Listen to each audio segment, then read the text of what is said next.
मतलब एक तरीके से कहा जाए तो पूरा विश्व में उसको प्रसिद्ध कर दिया जाता है और लोग उसके साथ जुड़ जाते हैं। वो उसकी इमोशन जो था, उसका जो रोना था, उसका जो नाटक था, उससे लोग जुड़ जाते हैं और कहते हैं कि नहीं, आरती के साथ बहुत गलत हुआ, लेकिन अब आरती का चेहरा सभी के सामने निकल के सामने आ रहा है। लोगों का ज़्यादा से ज़्यादा व्यूअर्स पाने के लिए सोच समझ कर ये रणनीति के तहत वो सारा काम करती है और ऑनलाइन आके बताती है कि हाँ, सुहागरात मना लिए।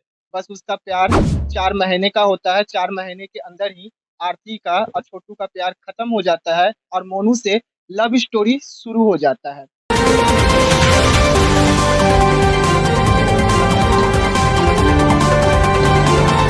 नमस्कार, मैं विकास आप तक न्यूज़ में आप तमाम दर्शकों का स्वागत करता हूँ।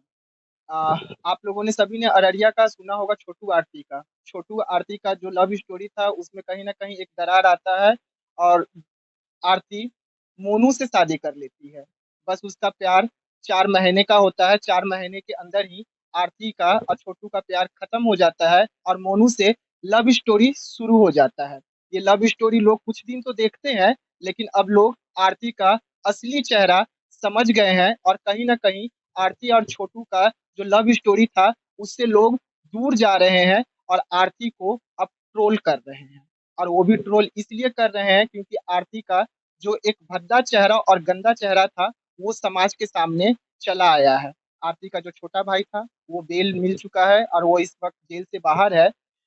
आगे उसकी भाभी और उनके घर वाले को किस तरीके से बेल मिलेगा और किस इसमें और क्या-क्या कानूनी प्रक्रिया है, उससे बात करने के लिए हमारे साथ शिवनंदन भारती सर हैं, हम इन्हीं से जानकारी लेंगे।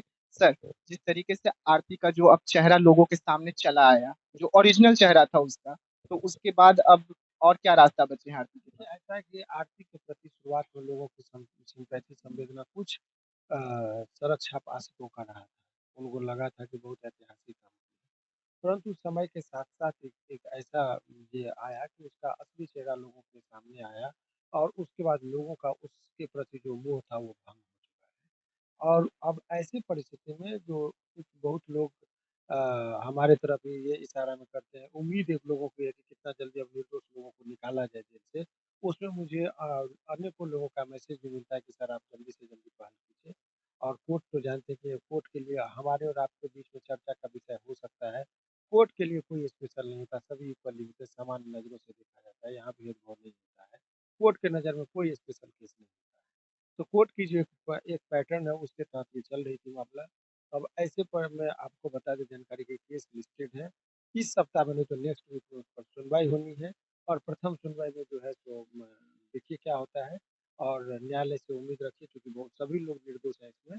और जब सारे तथ्य को न्यायालय के समक्ष रखा जाएगा तो हम लोग पूरे उम्मीद है हम लोगों को कि हम लोग भी उनका लेंगे और वो तो जिस तरीके से कुछ समाज सेवी जो थे, जो आरती के पास जाते हैं और उसको झांसी का रानी बनाकर पूरे भारत में और पूरे मतलब एक तरीके से कहा जाए तो पूरा विश्व में उसको प्रसिद्ध कर दिया जाता है और लोग उसके साथ जुड़ जाते हैं। वो उसकी इमोशन जो था, उसका जो रोना था, उसका जो नाटक था, उससे लोग जुड़ जाते हैं और कहते हैं कि नहीं, आरती के साथ बहुत गलत हुआ, लेकिन अब आरती का चेहरा सभी के सामने निकल के सामने आ रहा है कि उसने खुद किस तरीके से छोटू को मौत के घाट उतार दी। उसके बाद में कहीं न कहीं मोनू से शादी कर ली, तो मोनू से शादी करने का सर उसका ऐसा क्या उद्देश्य रहा? देखिए अब ये वैवाहिक जीवन एक व्यक्तिगत निर्णय होता है। तो उसका व्यक्तिगत निर्णय है और किस हालात और किस परिस्थिति में लिया गया है, ये उनके कड़ी और उनके व्यवहार से आप सबको जानता है, कौन नहीं जानता है जग में। लेकिन माइक पर किसी भी चीज़ के बारे में प्रतिक्रिया देना भी उचित है। आखिर 4 महीना में शादी होना, लड़का 24 को आता है, 24 को ही शादी करना।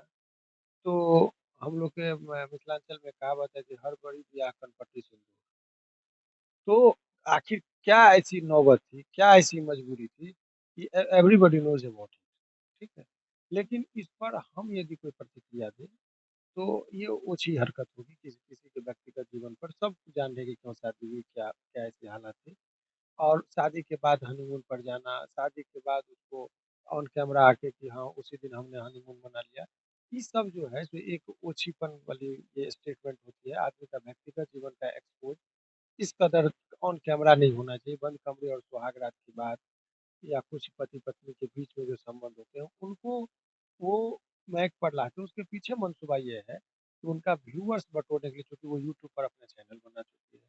तो अपने इस चीज़ को जो लोगों का जो इमोशन था, उसको वो कमर्शियलाइज़ेशंस करके और उससे वो जो है सो व्यापारिक दृष्टिकोण से अपने स्टेटमेंट को यूज़ करना चाह रही है और लोग को चूँकि वो देखना चाह रहे थे उस टाइम में तो अपना कमाने के लिए, तो शुरुआत में लोगों ने स्वतः देखा। बाद में अब वो लोगों का ज़्यादा से ज़्यादा व्यूअर्स पाने के लिए सोच समझ कर ये रणनीति के तहत वो सारा काम करती है और ऑनलाइन आके बताती है कि हाँ, सुहाग रात मना लिए, हम वहाँ चले गए, हम वहाँ चले गए। तो ये लोगों का व्यूज़ पाने के लिए इस तरह का स्टेटमेंट देती है। तो ऐसी चीज़ों से बचना चाहिए। और रही बात जहाँ तक कि अ, उसका भाई वगैरह का बेल के बारे में, तो आप इतना जान लीजिए कि न्यायालय में जो मामला पेंडिंग है, तो बहुत जल्दी उन लोगों को न्याय मिलने की संभावना है, उम्मीद रखा जा सकता है।